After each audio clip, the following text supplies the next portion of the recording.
তুমি তাই, আজ এলে তুমি তাই।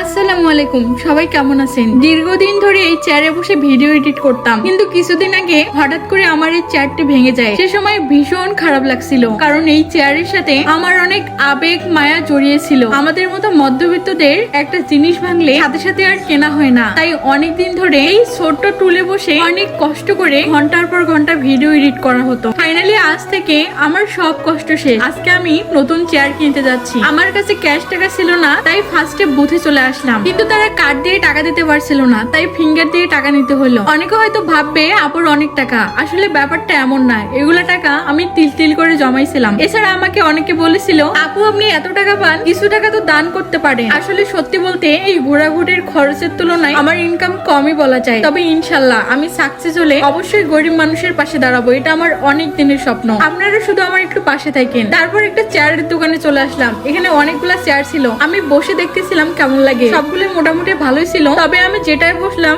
এটার দাম নাকি 32,000 টাকা, যেটা আমার সাধ্যের বাইরে। শুনে তো প্রথমে অবাক হয়ে গিয়েছিলাম, এটা কয় বছরে হজম করব। এছাড়া একটা জিনিস বেশি দিন ব্যবহার করলে সেটার প্রতি রুচিও থাকে না, তাই এত দাম দিয়ে নিলাম না। এছাড়া অনেক সুন্দর সুন্দর বেডও ছিল, এগুলো সব পার্টেক্স এর জিনিস। এইদিকে সোফা সেটও ছিল, সবগুলো মাশাআল্লাহ অনেক সুন্দর, তার সাথে দামও অনেক সুন্দর, মানে সবকিছুর দাম হাই লেভেলে। আমি একটু বসে দেখলাম কেমন লাগে। এছাড়া কাঁচের টেবিলও ছিল, এই টেবিলের মধ্যে দেখলাম কৃত্রিম খাবার জিনিস বানিয়ে রেখেছে। তারপর আঙ্কেলকে বললাম গেমিং চেয়ার দেখাতে, উনি কম্পিউটারে দেখাচ্ছিল আর বলতেছিল এগুলো অর্ডার করতে হয়, কিন্তু এগুলার দামও ছিল 30,000-এর উপরে। একটা জিনিস বুঝলাম, এখানে সব জিনিসের দাম প্রচুর, তাই এই হাইফাই দোকান থেকে বের হয়ে লোকাল দোকানে চলে আসলাম। কিন্তু এখানে এসে দেখলাম মাত্র একটা চেয়ার আছে, যেটা আমার মোটেও পছন্দ হইলো না। তারপর একটু বসে দেখলাম, তারপর আরেকটা দোকানে ঢুকলাম, উনি দোতলায় নিয়ে গেল। এখানে এসে তারা এই চেয়ারটা দেখাইলো। চেয়ারটা মোটামুটি ভালোই ছিল, কিন্তু প্রাইসটা একটু বেশি মনে হচ্ছিল চেয়ারের তুলনায়। উনি ভংচং বুঝাচ্ছিল, কিন্তু আমি তো কিছুতেই ঠকবো না ভাই। আর এখান থেকে আমাদের দিনাজপুর শহরটা অনেক সুন্দর লাগতেছে।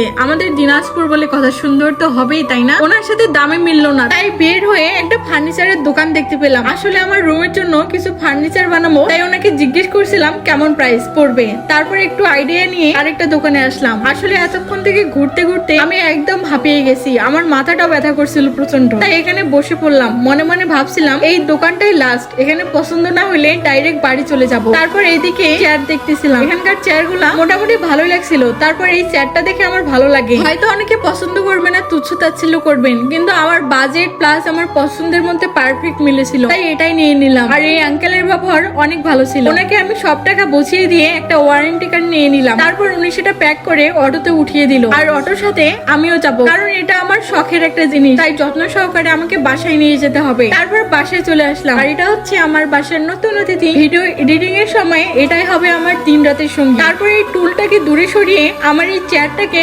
কম্পিউটারের সামনে বসিয়ে আমি নিজে বসে পড়লাম। এই চেয়ারে আমাকে কেমন লাগতেছে একটু বলবেন। আজকের ব্লগটা এখানে শেষ করলাম। ভালো লাগলে লাইক কমেন্ট শেয়ার করবেন। আল্লাহ হাফেজ।